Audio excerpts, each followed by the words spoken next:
ધન્યવાદ ભાઉ. સર્વપ્રથમ अच्छा पहला तो एक कही दियो गुजराती के हिंदी हिंदी हिंदी भाई. तो हमारे भविष्य के जो युवा सैनिक है, जो हमारे बच्चे यहाँ बैठे हैं, तो इनकी बात माननी पड़ेगी. तो सर्वप्रथम आप सब एक साथ एक आवाज और बुलंद आवाज में मेरे साथ कहेंगे, भारत माता की, भारत माता की, वंदे वंदे, जय श्री राम, हर हर महादेव, जय शिवाजी, जय भवानी.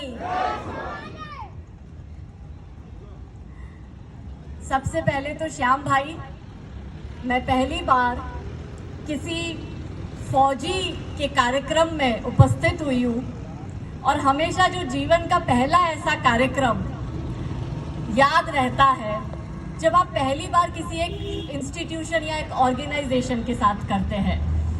और इंडियन आर्मी ने मुझे, क्योंकि हमारे बीच में श्याम भाई है तो वो इंडियन आर्मी को रिप्रेजेंट करते हैं, तो इंडियन आर्मी ने अगर मुझे ये मंच पर बुलाया है तो मैं अपना सौभाग्य मानती हूँ इस बात को, और मैं ब्लेस्ड समझती हूँ खुद को. जब मैं आई तो श्याम भाई ने कहा कि काजल बहन आप आए, मैं ब्लेस्ड मानता हूँ खुद को. मैंने श्याम भाई को कहा कि नहीं, मैं ब्लेस्ड मानती हूँ खुद को कि इस कार्यक्रम में मुझे आने का आपने अवसर दिया. मुझ जैसी एक छोटी सी व्यक्ति को, एक साधारण से नागरिक को, एक साधारण से सिविलियन को आपने ये मंच पर बुलाकर आपने मेरे सम्मान को बढ़ा दिया और मेरे कंधों पे जिम्मेदारी भी बढ़ा दी भाई.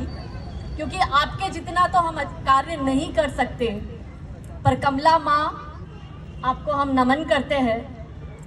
जो माँ हमारे बीच बैठे हैं, जिन्होंने श्याम भाई जैसे वीर सपूत को, भारत माता के लाल को जन्म दिया और भारत माता को अर्पण किया. आज जब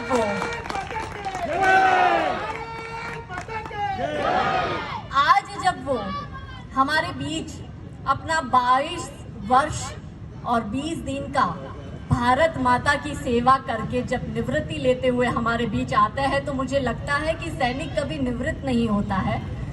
सैनिक सदैव अपने नागरिकों की रक्षा के लिए तत्पर रहते हैं, चाहे वो वर्दी में हो या ना हो. उनका देश के प्रति जो समर्पण है वो सदैव हर एक नागरिक को याद करना चाहिए, और उनसे और कुछ नहीं तो 1-2% सीख लेना चाहिए कि जब ये बॉर्डर पर खड़े रहकर हमारी सुरक्षा करते हैं, इस देश की रक्षा करते हैं, तो हम सबका कर्तव्य बनता है कि हम देश के भीतर रहकर इस राष्ट्र की रक्षा करें.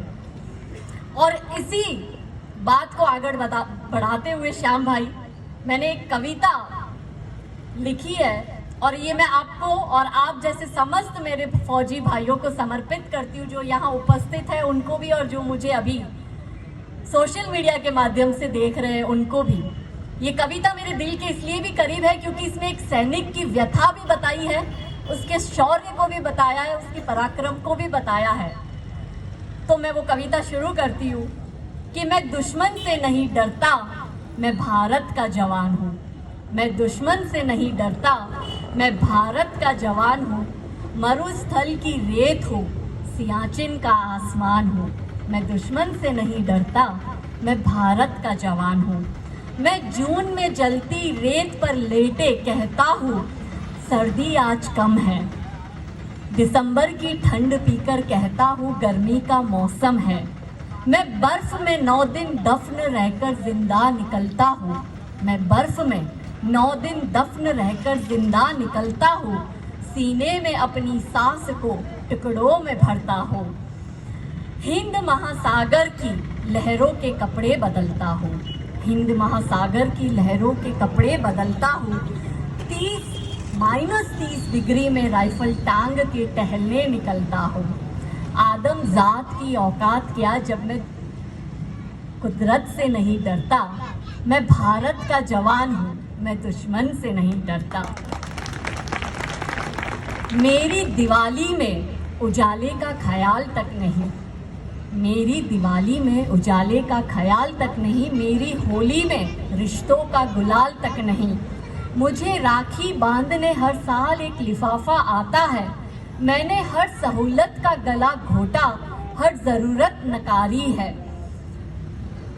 अपनी माँ के पैर छुए मुझे अरसा हो गया, मेरा बाप मेरे इंतजार में बूढ़ा हो गया। हाँ मैं निर्दयी हूँ, मैं निर्दयी हूँ, मैं अपने उजड़ते घरों आंगन से नहीं डरता। मैं भारत का जवान हूँ, मैं मरने से नहीं डरता। मगर मैं भी डरता हूँ। हाँ मैं भी डरता हूँ। मैं डरता हूँ नफरत की आग से, मजहब के चोलों से, सियासत के सांप के कातिल सपोलों से। हवा में फैली अफवाह से डरता हूँ, मैं सैलाब एक गुमराह से डरता हूँ। मुझे डर है मेरी सरजमी को मेरे अपने उजाड़ेंगे, खून की मोहर से ये खुद को संवारेंगे। मैं मजबूर हूँ, मैं कमज़ोर हूँ, मैं उनसे लड़ नहीं सकता। अपनों की तरफ बंदूक टांग कर मैं बढ़ नहीं सकता। मैं बस बोल सकता हूँ, हाँ मैं बस बोल सकता हूँ। मैं बहरों की तरह गूंगा, तुम्हारे कान पर है हाथ, मगर फिर भी मैं बोलूँगा। हजारों साल की सभ्यता को गौर से देखो, सुनो आवाज़ तो मन की, ज़रा गहराई से सोचो। तुम्हें क्या सच में लगता है कोई अपना पराया है, कि हमने हड्डियों से जोड़कर भारत बनाया है, कि हमने हड्डियों से जोड़कर भारत बनाया है। तुम्हें गर इश्क है इस देश से, इसे दिल से अपनाओ। कोई पूछे अगर मजहब तो हिंदुस्तान बतलाओ। कोई पूछे अगर मजहब तो हिंदुस्तान बतलाओ। कभी ना तोड़ पाएगी कोई आंधी सियासत की, जुड़ो ऐसे जड़ों से जिंदगी की जान कहलाओ। पहाड़ी वादियाँ मैदान साहिल हो या सहरा हो, तिरंगा 3 रंगों से बने दिखता सुनहरा हो। युवा हर प्राण ये प्रण ले, सड़क पर खून ना होगा। मैं सरहद पर खड़ा हूँ, तुम मेरे आंगन पे पहरा दो। मैं सरहद पर खड़ा हूँ, तुम मेरे आंगन पे पहरा दो। भाई मैंने कोशिश करी है कि एक सैनिक की व्यथा को और उसके पराक्रम को बता पाऊँ। शायद हम बहुत छोटे हैं कि देश के लिए आपका जो समर्पण है उसके लिए हर एक शब्द छोटा पड़ेगा, मगर जब इस कविता में हम बात करते हैं कि जब सेना बॉर्डर पर खड़ी होकर हमारी रक्षा करती है और राष्ट्र की रक्षा करने की हमारी जिम्मेदारी आती है, तो अपने आप से सवाल करो कि क्या सच में हमने हमारे राष्ट्र की रक्षा करी है? क्या सच में हम हमारी सेना की तरह, हमारे सेना के जवान की तरह तत्पर रहते हैं अपने राष्ट्र की रक्षा के लिए? हमारे देश को और देश की बॉर्डर को तो हमारी भारतीय सेना सुरक्षित रखेगी, मगर जो देश के अंदर 2 तरह का आतंकवाद फैला हुआ है। देश के बाहर जो आतंकवाद है उसको मैं रेडिकल इस्लामिक टेरर कहती हूँ, जिससे हमारी सेना हमारी रक्षा करती है, और देश के भीतर बौद्धिक आतंकवाद फैला हुआ है। आपको ये लगता होगा कि ये बौद्धिक आतंकवाद क्या है, तो मैं कुछ उदाहरण देकर आपको थोड़ा सा क्लियरिटी दूंगी कि बौद्धिक आतंकवाद क्या होता है। जब वामपंथी विचारधारा कमजोर पड़ती है और उस वामपंथी विचारधारा से प्रेरित व्यक्ति जब सत्ता में आता है तो भारत का बंटवारा होता है।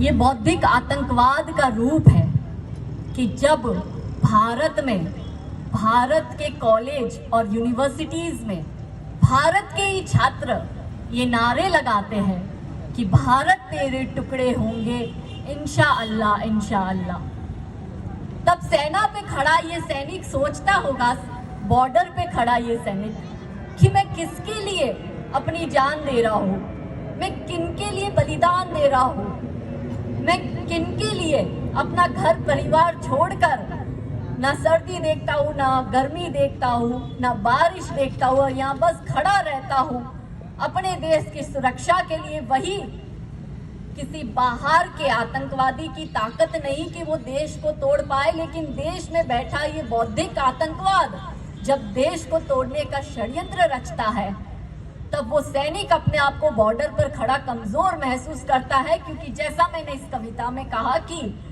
वो अपनों के सामने बंदूक तान कर कैसे बढ़ेगा। तो इस बौद्धिक आतंकवाद को खत्म करने की जवाबदारी आपकी और हमारी है। हमने देखा है कि बौद्धिक आतंकवाद के जरिए जब लोगों के हाथ में सत्ता आती है तो लद्दाख, तिब्बत, आज हम जब महाशिवरात्रि मना रहे हैं तो हमने कैलाश पर्वत हमारे हाथों से चला गया। अक्षय चीन को गिफ्ट रैप करके चाइना को सौंप दिया। अरुणाचल प्रदेश के कितने किलोमीटर में ये लोग घुस गए और हमारे राज्य के टुकड़े होते गए।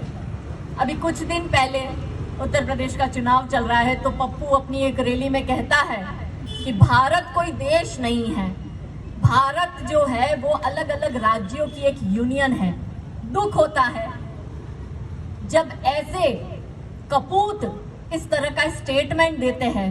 और एक हमारे गुजरात के सरदार वल्लभ भाई पटेल जिन्होंने 563 रियासत जोड़कर अखंड भारत का निर्माण किया, और उसी पार्टी से बिलोंग करता पप्पू जब भारत को तोड़ने की बात करता है तब सवाल खुद से करना चाहिए कि क्या गलती इन लोगों की है या हम लोगों की। जब भारत के भीतर हिंदुत्व की कब्र खुदेगी एएमयू की छाती पर, जब Delhi University, Jadavpur University, Jawaharlal Nehru University, TISS University में ऐसे नारे लगते हैं, तब सैनिक बॉर्डर पे खड़ा होकर सोचता है कि क्या ये देश का भविष्य है। क्या इनके लिए आज तक हमारे हजारों सैनिकों ने जान गंवाई, वो सही सम्मान भी उन्हें नहीं मिला। वो सही सम्मान भी नरेंद्र भाई मोदी ने आने के बाद वॉर मेमोरियल बनाया और उन्हें उचित सम्मान दिलाया जिसके वो हकदार थे। 70 वर्षों बाद देश में ऐसा हुआ।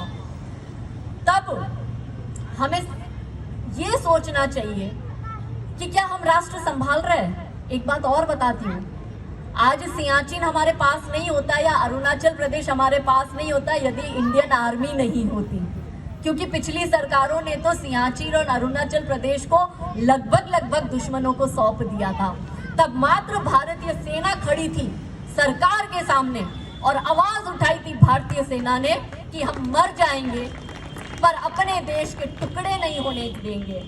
हम सियाचिन की बर्फ में 9 दिन दफन रहेंगे मगर सियाचिन को इन दुश्मनों के हाथ में जाने नहीं देंगे। ये सेना है कि आज आप और हम सब सुरक्षित है, परंतु किस तरह से हमारे देश को यही बौद्धिक आतंकवाद अंदर से खोखला करता है। पहले धर्म के नाम पर देश का बंटवारा हो गया, उससे भी मन नहीं भरा तो हिंदुत्व के नाम पर हिंदुओं को जाति के आधार पर बांट दिया। उससे भी मन नहीं भरा तो हमें भाषा के आधार पर बांट दिया। उससे भी मन नहीं भरा तो हमें नॉर्थ और साउथ में बांट दिया। उससे भी मन नहीं भरा तो आर्यन और द्रविडियन कर हमें बांट दिया। और अब सिर्फ वोट बैंक की राजनीति के लिए या अपनी राजनीतिक महत्वाकांक्षाओं के लिए ये इतने हद तक नीचे गिर गए हैं कि इन्हें सैनिक का बलिदान नहीं दिखता। जो सैनिक ने लड़कर अपने प्राण न्यौछावर किए, ये मुफ्त में हमारे देश के टुकड़े करने पे तुले हुए हैं। तब हमें फिर से खुद को प्रश्न करना चाहिए कि क्या हमने सच में अपने राष्ट्र का सोचा। जब अभी भाऊ ने बात करी ये युद्ध हो रहे हैं रशिया और यूक्रेन के बीच में, तो भाऊ एक बात कहना चाहूंगी। हमारे देश में एक बहुत ही 70 साल से एक घुट्टी हमको पिला दी है कि चरखे ने आज़ादी दिलाई। मतलब सेना का और उसके बलिदान का कोई मोल नहीं। ना जाने कितने झूले फांसी पर कितनों ने गोली खाई थी। क्यों झूठ कहते हो साहब के चरखे से आज़ादी आई थी। सही मायनों में अगर चरखे से आज़ादी आती है तो मुझे लगता है ओरिजिनल चरखा तो हमारे कर्णावती में ही है, यूक्रेन में भेज दो, देख लेते आज़ादी मिलती है कि नहीं मिलती। या फिर अफगानिस्तानियों को भेज देते हैं, तालिबानी परेशान कर रहे हैं तो देखते हैं चरखे से उनको आज़ादी मिलती है कि नहीं मिलती। या फिर जो बॉर्डर पर हमारा सैनिक खड़ा है, एक सेकंड के लिए सोचो कि वो हाथ से हथियार त्याग कर अगर चरखा पकड़ ले तो 1 मिनट नहीं लगेगी इन दुश्मनों को हमारे देश में घुसने से। और क्रेडिट दे देते हो आप चरखे को, और एक परिवार को तब दुख होता है और ये सैनिक की विडंबना कहती है कि क्रेडिट ना दो तो कोई बात नहीं, लेकिन अपमान तो मत करो कि चरखे से आज़ादी आई थी। आप इनकी हिपोक्रेसी देखिए, मैं आपको इनके दोगलापन दिखाती हूँ कि जब भारत पर पाकिस्तानी हमले करते हैं, इनके आतंकवादी जब पुलवामा अटैक करते हैं या उरी अटैक करते हैं और हमारी सेना उसका जवाब भी देती है, एयर स्ट्राइक करती है, सर्जिकल स्ट्राइक करती है। वो अलग बात है कि कुछ लोगों के पेट में दर्द होता है और उनके जो वेलविशर्स है वो सेना से सबूत मांगते हैं सर्जिकल स्ट्राइक के और एयर स्ट्राइक के। मगर ये हिपोक्रेट लोगों की हिपोक्रेसी देखिए कि जब हम भारत में क्रिकेट बैन करने की बात करते हैं या पाकिस्तान के आर्टिस्ट को भारत में बैन करने की बात करते हैं, तो यही बौद्धिक आतंकवाद के रूप जिनको मैं चांडाल चौगड़ी बोलती हूँ, ये चांडाल चौगड़ी है बॉलीवुड, कम्युनिस्ट, लेफ्ट मीडिया और हमारा ये विपक्ष, भारतीय जनता पार्टी को छोड़कर जो बाकी की पार्टियां हैं। मैं कोई पॉलिटिकल व्यक्ति नहीं हूं, लेकिन अगर कोई व्यक्ति अच्छा कार्य कर रहा है, नरेंद्र भाई मोदी अगर देश के लिए अच्छा कार्य कर रहे हैं तो तारीफ बनती है। और उनकी तारीफ करना अगर ऐसा लगता है कि मैं किसी पार्टी को समर्थन कर रही हूं तो ये उनकी सोच है। तब ये लोग कहते हैं कि नहीं भाई, आप पाकिस्तानी जो है वो ऑर्डिनरी पाकिस्तानियों को अलग रखो। क्या हो गया अगर वो क्रिकेट खेलते हैं तो? क्या हो गया अगर वो हमारे बॉलीवुड में एक्टिंग करने आते हैं? तो क्या सिर्फ सेना की जिम्मेदारी है? क्या भारतीय सेना की कोई पर्सनल दुश्मनी चल रही है पाकिस्तानियों से?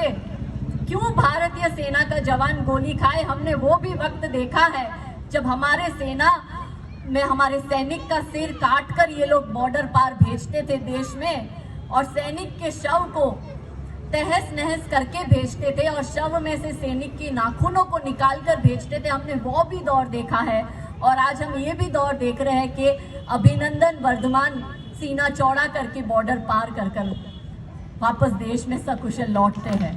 ये नेतृत्व की बात है, ये बात है जागरूक जनता की, जिन्होंने विश्वास दिलाया और एक ऐसे नेतृत्व के हाथ में देश की कमान सौंपी, मगर सिर्फ निश्चित होके बैठ जाना कि सैनिक तो है बॉर्डर पे रक्षा करने के लिए, नरेंद्र भाई मोदी है सरकार चलाने के लिए, तो हम सबकी जिम्मेदारी क्या बनती है।